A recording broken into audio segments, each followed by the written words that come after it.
Welcome everyone. Welcome back to my YouTube channel. Female SST general zone 5 का paper जो कि आज 7 जुलाई को मॉर्निंग में हुआ था, कंडक्ट किया गया था, तो उसके रफ एमसीक्यूज जो हैं हमें डिफरेंट कैंडिडेट से कलेक्ट हुए हैं। ओरिजिनल पेपर अभी तक हमें नहीं मिल सका है, तो जो हमें एमसीक्यूज अभी तक मिले हैं तो वो हम आपके साथ शेयर करने जा रहे हैं। लाज़मी नहीं है कि जो भी क्वेश्चन है उनकी एग्जैक्ट स्टेटमेंट हो हमारे पास या एग्जैक्ट ऑप्शंस हों। एक दो क्वेश्चंस के ऑप्शंस करेक्टली कैंडिडेट्स ने हमारे साथ शेयर किए हैं, लेकिन काफ़ी कैंडिडेट्स ने जो उनके दिमाग में स्टेटमेंट्स थी वो हमें भेज दी हैं। तो अगर तो आप लोग आज के पेपर में अपीयर हुए थे और आपको इनके अलावा कोई क्वेश्चन याद हो या ऑप्शंस याद हो तो आप हमें कमेंट सेक्शन में बता सकते हो। So let's start. काफ़ी सारे क्वेश्चंस आज भी direct indirect and active passive voice से लिए गए थे। उसके अलावा काफ़ी सारे ईडियम्स थे। एंटोनाइम पूछा गया था पैरेटिंग का, या सॉरी साइनोनाइम नहीं पूछा गया था, एंटोनाइम पूछा गया था। तो पैरेटिंग का जो मतलब है वो ये है कि कोई भी चीज़ सोचे समझे बगैर जो है वो रिपीट करना, लफ्ज़ों को रिपीट करना। तो इसका अगर हम इनमें से देखें तो आपका जो ऑप्शन है एलाइसाइटिंग।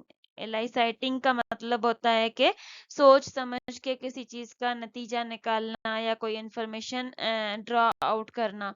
तो ये पैरेटिंग का एंटोनाइम है। So this was the correct answer. Then next आया था हमारे पास इन गुड फेथ की क्लोजेस्ट मीनिंग क्या होगी।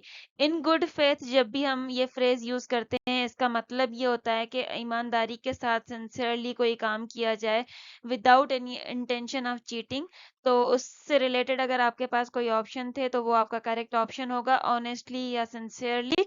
Then next was meaning of bolt from blue. Bolt from blue idiom use करते हैं हम। इसकी मीनिंग ये है कि किसी चीज का अचानक से हो जाना, कोई अनएक्सपेक्टेड बात हो जो अचानक से हो जाए तो उसको बोल्ट फ्रॉम द ब्लू कहते हैं, a sudden and unexpected event. Then invidious की मीनिंग पूछी गई थी। इनवीडियस की जो मीनिंग होती है वो होती है कोई चीज जो ऑब्जेक्शनेबल हो, अनफेयर हो, ऑफेंसिव हो, जिससे नफरत या नाराजगी पैदा होने के चांसेस हो, तो उसको इनवीडियस कहा जाता है, ऑफेंसिव या अनफेयर। देन डार्क हॉर्स की मीनिंग पूछी गई थी। डार्क हॉर्स जो फ्रेज यूज होता है वो किसी ऐसे पर्सन के लिए यूज होता है जिसको हम एक्सपेक्ट ना कर रहे हों कि ये भी कामयाब होगा या ये भी विनर होगा। तो जैसे छुपा रुस्तम हम कह सकते हैं, तो अनएक्सपेक्टेड विनर जिसको हम डार्क हॉर्स कहते हैं। Then the another statement was about mother said may god bless you। अब आई डोंट नो कि ये आपके पास नरेशन के सेंस में आया था या पूछा गया था कि कौन सा सेंटेंस है। तो अगर तो ये पूछा गया था कि ये कौन सा सेंटेंस है तो इसमें क्योंकि ये एक दुआ दी जा रही है मे गॉड ब्लेस यू, तो ये आपका ऑप्टेटिव मोड होगा।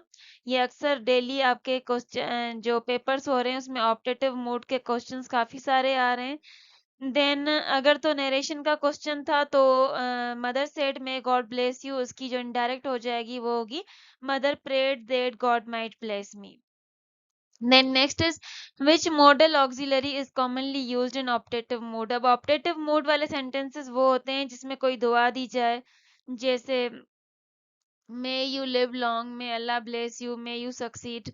तो इसमें जो मॉडल ऑक्सिलरी होती है वो मे यूज होती है।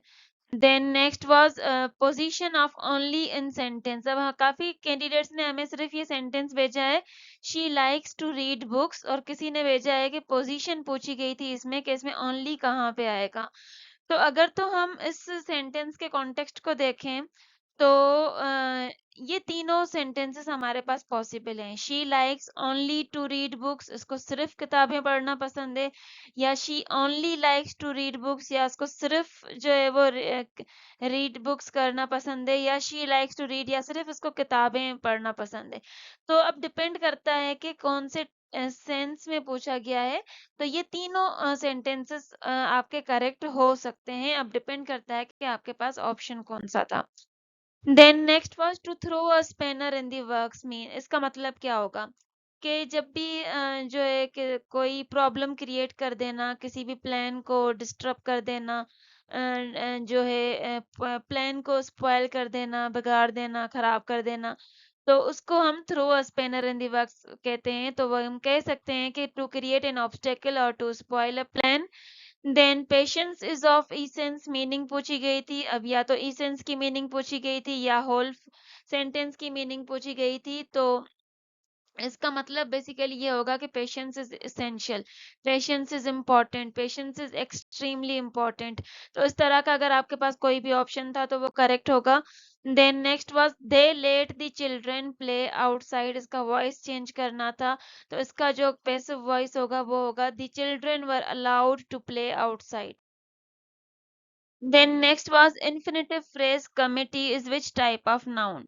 अब जब भी हम कोई भी ऐसा जो वर्ड यूज करते हैं जिसमें ग्रुप्स की बात हो, पीपल का ग्रुप हो, एनिमल्स का ग्रुप हो, या कोई एक यूनिट हो, जैसे कमिटी हो गया, टीम हो गया, यूनिट, फैमिली, जूरी, क्लास, तो उनको कलेक्टिव नाउन कहा जाता है। तो कलेक्टिव नाउन होगा इसका आंसर। देन वेग की मीनिंग पूछी गई थी। वेग मीन्स कोई चीज जो क्लियर ना हो, अनक्लियर, नॉट क्लियर, और जो है एम्बिगुअस भी उसके लिए वर्ड यूज होता है। देन इमेक्युलेट की मीनिंग पूछी गई थी। तो इमेक्युलेट मीन्स जो बिल्कुल फ्लॉलेस हो, जिसमें गलती की कोई गुंजाइश ना हो, फ्लॉलेस, स्पॉटलेस, परफेक्टली क्लीन, ये इसके आंसर्स हो सकते हैं। देन इवेसिव की मीनिंग, तो इवेसिव का मतलब है कि डायरेक्ट कोई बात ना करना, क्लियर बात ना करना, क्लियर बात करने से अवॉइड करना। तो इसका जो आंसर्स हो सकते हैं avoiding a direct answer, elusive या indirect. Then manager said let us start the meeting. इसका इनडायरेक्ट करना था। तो manager suggested that they should start the meeting, इसका करेक्ट आंसर होगा। या अगर सजेस्टेड की जगह पे प्रोपोज्ड था तो वो भी आपका करेक्ट माना जा सकता है। द मैनेजर सजेस्टेड या proposed to that they should start the meeting. Then Urdu के काफ़ी क्वेश्चंस थे। खतूत गालिब की सबसे अहम खुसूसियत क्या थी? खतूत गालिब जो मोस्ट इम्पॉर्टेंट कैरेक्टरिस्टिक जो था मिर्ज़ा गालिब के लेटर्स का, वो ये था कि वो सिंपल थे, नेचुरल थे, और वो मुकालमाती अंदाज था उनका। तो सादा, बेतकल्लुफ़ और मुकालमाती अंदाज की जो है इसकी अहम खुसूसियात हैं। देन मखज़न के बानी कौन थे? मखज़न जो था वो एक उर्दू लिटरेरी मैगज़ीन था, जो कि 1901 में इसको लॉन्च किया गया था, और इसके बानी जो थे वो सर शेख अब्दुल कादिर थे, और यही इसके फर्स्ट एडिटर भी थे। देन अब्दुल हलीम शरर किस किस्म के नावल लिखते थे? तो अब्दुल हलीम शरर जो है वो तारीखी नावल लिखते थे, mostly Islamic history, Muslim civilisation and historical events पे बेस्ड थे। देन उर्दू तनकीद पर नज़र किसकी तसनीफ़ है? तो वो कलीमुद्दीन अहमद की तसनीफ़ है। जैसे कल के जो ज़ोन 4 का जो पेपर था उसमें ये सवाल आया था कि कलीमुद्दीन का ताल्लुक कौन-सी तनकीद से था? तो वो जमालियाती तनकीद से ताल्लुक था इनका, और ये इन्हीं की लिखी हुई किताब है उर्दू तनकीद पर नज़र। देन खुतबा इलाहाबाद किस साल में दिया गया था? यहाँ पे दिया था खुतबा इलाहाबाद किस साल में दिया गया था? तो खुतबा इलाहाबाद जो है वो 29 दिसंबर 1930 को दिया गया था। अल्लामा इकबाल ने दिया था। किस मौके पे दिया था? Annual session of all India Muslim league के मौके पे ये खुतबा दिया गया था। तो 1930 इसका करेक्ट आंसर था। Then in which year Ahmadiyya community was declared non Muslim in Pakistan. Ahmadiyya community को पाकिस्तान में नॉन मुस्लिम कब करार दिया गया था? 1974 सितंबर के मंथ में, जब कॉन्स्टिट्यूशन सेकंड कॉन्स्टिट्यूशनल अमेंडमेंट जो थी, सेकंड कॉन्स्टिट्यूशनल अमेंडमेंट के तहत ये फैसला किया गया था। सेकंड कॉन्स्टिट्यूशनल अमेंडमेंट, ये भी आप लोगों के पास क्वेश्चन आ सकता है कि किस कॉन्स्टिट्यूशनल अमेंडमेंट के तहत अहमदिया कम्युनिटी को गैर मुस्लिम करार दिया गया था। तो एग्जैक्ट अगर डेट पूछी गई थी तो वो हो जाएगा आपका 7 सितंबर 1974। लोअर हाउस ऑफ पार्लियामेंट को क्या कहा जाता है? कल के एग्जाम में पूछा गया था कि अपर हाउस ऑफ पार्लियामेंट को क्या कहा जाता है? अपर हाउस को सेनेट कहा जाता है, जबकि लोअर हाउस को नेशनल असेंबली कहा जाता है। Then next was which companion was asked by the Prophet Muhammad peace be upon him about decisions according to Quran, Sunnah and Ijtihad. हुजूर सल्लल्लाहु अलैहि वसल्लम ने किस सहाबी से सवाल फरमाया था अबाउट कुरान, सुन्ना एंड इज्तिहाद? किस सहाबी से ये बेसिकली ये पूछा गया था कि आप किस हिसाब आप कुरान सुन्नत और इज्तिहाद के हिसाब से क्या फैसले करोगे। तो आता है हमारे पास काफ़ी सारी सोर्सेस में आता है कि हज़रत मोहम्मद सल्लल्लाहु अलैहि वसल्लम ने जब हज़रत मुआद बिन जबाल को जो है यमन का जब गवर्नर अपॉइंट किया था तो उससे पूछा था कि आपके पास जो केसेस आएंगे आप उनका डिसीजन कैसे लेंगे अकॉर्डिंग टू कुरान सुन्ना एंड इज्तिहाद। तो उन्होंने आंसर दिया था कि सबसे पहले तो वो कुरान के हिसाब से फैसला करेंगे। अगर तो कुरान में उसका कोई ज़िक्र नहीं होगा तो वो सुन्नत को फ़ॉलो करेंगे। अगर नहीं होगा ये भी तो उस फिर वो इज्तिहाद पे आएँगे। तो यहाँ पे जो करेक्ट आंसर था वो था हज़रत मुआद बिन जबल। अहले किताब रेफर्स टू अहले किताब किनको कहा जाता है? तो अहले किताब बेसिकली उन लोगों को कहा जाता है जिन पे कुरान से पहले जिन पर आसमानी किताबें नाज़िल की गई थीं जैसे कि यहूदी और ईसाई, ज्यूज़ एंड क्रिश्चियंस उनको अहले किताब कहा जाता है।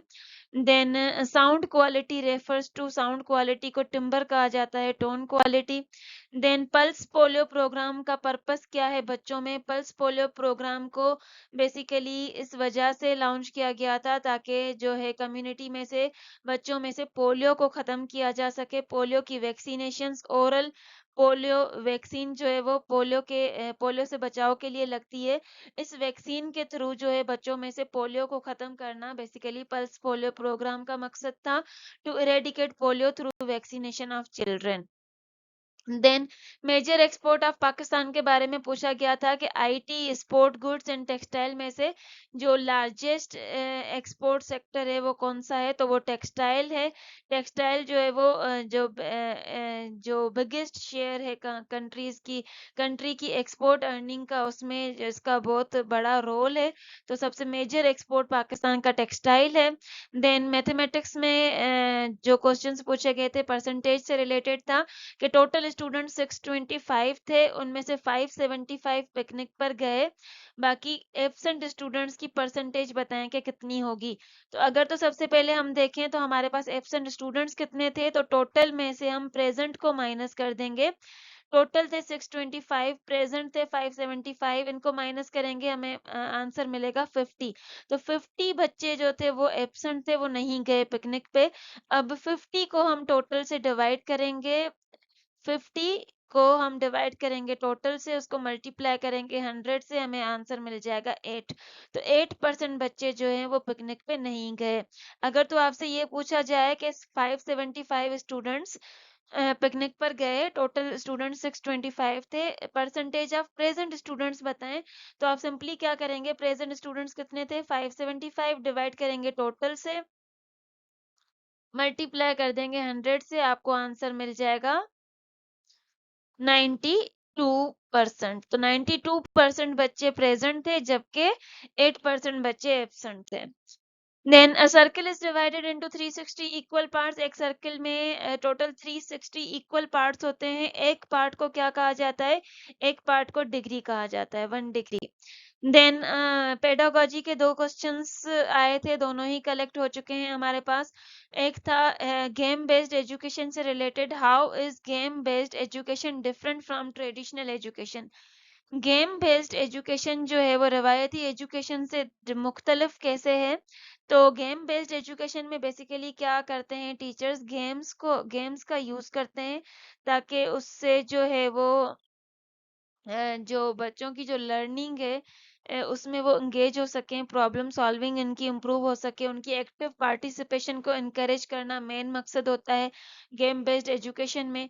जबकि ट्रेडिशनल एजुकेशन लेक्चर बेस्ड होता है, स्टूडेंट्स टीचर सेंटर्ड होता है, जबकि गेम बेस्ड जो है वो लर्नर सेंटर्ड होता है। तो game based education basically active, interactive and learner centred या स्टूडेंट सेंटर्ड होती है। देन की strength of case study teaching method is, case study teaching method जो यूज किया जाता है उसमें बेसिकली जो बच्चे होते हैं उनके अंदर क्रिटिकल थिंकिंग की एबिलिटीज एनहांस होती हैं और वो रियल लाइफ से रिलेटेड जो भी प्रॉब्लम्स हैं उनको अच्छे से सॉल्व कर सकते हैं। तो इसका जो की स्ट्रेंथ है बेसिकली वो क्रिटिकल थिंकिंग है and problem solving by applying knowledge to real life situation. तो इससे रिलेटेड अगर कोई भी ऑप्शन था तो वो आपका करेक्ट होगा। Thank you very much. अगर तो आपको कोई भी क्वेश्चंस याद हैं या किसी क्वेश्चन में मिस्टेक है या किसी के ऑप्शंस आपको याद हैं तो आप हमें कमेंट सेक्शन में मेंशन कर सकते हैं, हमें आप कमेंट सेक्शन में बता सकते हैं। और तो अगर तो आप लोगों ने हमारा व्हाट्सएप चैनल अभी तक फॉलो नहीं किया तो वो ज़रूर फॉलो कर लीजिएगा, लिंक मैंने कमेंट सेक्शन में रखी हुई है। इसमें हम हमारे पास जो भी ओरिजिनल पेपर्स हमें मिलते हैं तो वो हम शेयर कर देते हैं टाइम टू टाइम, और बाकी की अपडेट्स भी हम हमारे व्हाट्सएप चैनल पे अपडेट करते रहते हैं।